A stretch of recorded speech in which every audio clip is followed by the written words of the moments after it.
Happy करवा चौथ to all of you. आप सभी को करवा चौथ की हार्दिक शुभकामनाएं। आज मैं इस वीडियो में आप सभी के लिए लेकर आई हूँ करवा चौथ की कथा। बहुत समय पहले की बात है। एक गांव में एक साहूकार रहता था।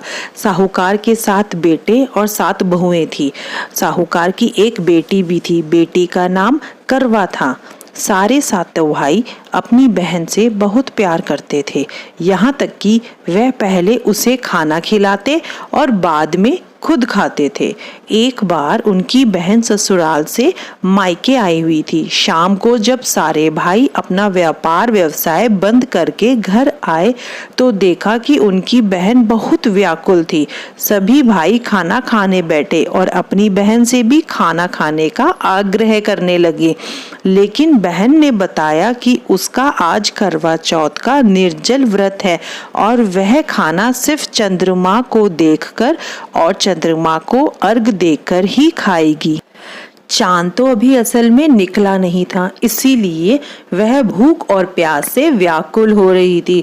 सबसे छोटे भाई को अपनी बहन की हालत से काफी दुख हो रहा था और वह दूर पीपल के पेड़ पर एक दीपक जलाकर चलनी की ओट में रख देता है। दूर से देखने पर वह ऐसा प्रतीत हो रहा था जैसे चतुर्थी का चांद निकल आया हो। भाई अपनी बहन को जाकर बताता है कि चांद निकल आया है, तुम उसे अर्घ देने के बाद भोजन कर सकती हो। बहन खुशी के मारे सीढ़ियों पर चढ़कर चांद को देखती है और अर्घ देकर खाना खाने बैठ जाती है। वह जब पहला टुकड़ा मुंह में डालती है तो उसे छींक आ जाती है। जब दूसरा टुकड़ा डालती है तो उसमें बाल निकल आता है और जैसे ही तीसरा टुकड़ा मुंह में डालने की कोशिश करती है तो उसके पति की मृत्यु का समाचार उसे मिलता है। वह काफी बौखला जाती है। उसकी भाभी उसे सच्चाई बताती है कि उसके साथ ऐसा क्यों हुआ। करवा चौथ का व्रत गलत तरीके से टूटने के कारण देवता उससे नाराज हो गए हैं और उन्होंने ही ऐसा किया है। सच्चाई जानने के बाद करवा निश्चय कर लेती है कि वह अपने पति का अंतिम संस्कार नहीं होने देगी और अपने सतीत्व से उन्हें पुनर्जीवन दिलाएगी। वह पूरे 1 साल तक अपने पति के शव के पास बैठी रहती है, उसकी देखभाल करती है। उसके ऊपर उगने वाली सुई नुमा घास को वह एकत्रित करती जाती है।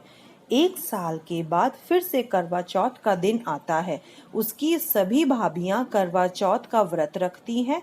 जब भाभियां इससे आशीर्वाद लेने आती हैं तो वह प्रत्येक यानी कि हर एक भाभी से यम सुई ले लो, पिए सुई दे दो, मुझे भी अपनी जैसी सुहागिन बना दो, ऐसा आग्रह करती है। लेकिन हर बार भाभी उसे अगली भाभी को आग्रह करने को कहती है, यानी कि सारी भाभियां दूसरी भाभी को निवेदन करने के लिए कहती हैं। इस प्रकार जब 6ठे नंबर की भाभी आती है तो करवा उससे भी यही बात दोहराती है। यह भाभी उसे बताती है क्योंकि सबसे छोटे भाई की वजह से उसका व्रत टूटा था, अतः उसकी पत्नी में ही शक्ति है कि वह तुम्हारे पति को दोबारा जीवित कर सकती है। इसीलिए जब वह आए तो तुम उसे पकड़ लेना और जब तक वह तुम्हारे पति को जिंदा ना कर दे उसे नहीं छोड़ना। ऐसा कहकर वह चली जाती है। सबसे अंत में छोटी भाभी आती है। करवा उनसे भी सुहागिन बनने का आग्रह करती है, लेकिन वह टाल मटोल करती है। इसे देख करवा उन्हें जोर से पकड़ लेती है और अपने सुहाग को जिंदा करने के लिए प्रार्थना करती है। भाभी उसे पीछा छुड़ाने के लिए नोचती है, कसोटती है, लेकिन करवा उन्हें नहीं छोड़ती। अंत में उसकी तपस्या को देख भाभी पसीज जाती है और अपनी छोटी उंगली को चीरकर उसमें से अमृत उसके पति के मुंह में डाल देती है। करवा का पति तुरंत श्री गणेश कहता हुआ उठ बैठता है। इस प्रकार प्रभु कृपा से उसकी छोटी भाभी के माध्यम से करवा को अपना सुहाग वापस मिल जाता है। हे श्री गणेश माँ गौरी, जिस प्रकार करवा को चीर सुहागन का वरदान मिला आपसे, वैसे ही सब सुहागनों को मिले और जो ये कहानी सुने उन सब को भी मिले। कहते हैं जितनी कथा सुने, जितनी कथा सुनाए और जितनी कथा बांटे, उतना ही अच्छा होता है। मैं आपके लिए ऐसी एक और कथा लेकर आई हूँ, कृपा कर ध्यान से सुने। एक समय की बात है, एक करवा नाम की पतिव्रता स्त्री अपने पति के साथ नदी के किनारे एक गांव में रहती थी। एक दिन उसका पति नदी में स्नान करने गया। स्नान करते समय वहाँ एक मगर ने उसका पैर पकड़ लिया। वह मनुष्य करवा करवा कह के अपनी पत्नी को पुकारने लगा। उसकी आवाज़ सुनकर उसकी पत्नी करवा भागी चली आई और आकर मगर को कच्चे धागे से बांध दिया। मगर को बांधकर यमराज के यहाँ पहुँची और यमराज से कहने लगी, हे भगवान, मगर ने मेरे पति का पैर पकड़ लिया है। उस मगर को पैर पकड़ने के अपराध में आप अपने बल से नरक में ले जाओ। यमराज बोले, अभी मगर की आयु शेष है, अतः मैं उसे नहीं मार सकता। उस पर करवा बोली, अगर आप ऐसा नहीं करोगे तो मैं आपको श्राप देकर नष्ट कर दूंगी। सुनकर यमराज डर गए और उस पतिव्रता करवा के साथ आकर मगर को यमपुरी भेज दिया और करवा के पति को दीर्घ आयु दी। हे करवा माता, जैसे तुमने अपने पति की रक्षा की, वैसे सबके पति की रक्षा करना। जो ये कहानी कहे, जो ये कहानी सुने, उन सब के पति की रक्षा करना, उनको दीर्घ आयु का वरदान देना। इस कथा के बाद मैं आपको गणेश जी की कथा सुनाऊंगी। एक नगर में एक बुढ़िया रहती थी। वह बहुत ही गरीब और दृष्टिहीन थी, यानी कि नेत्रहीन थी।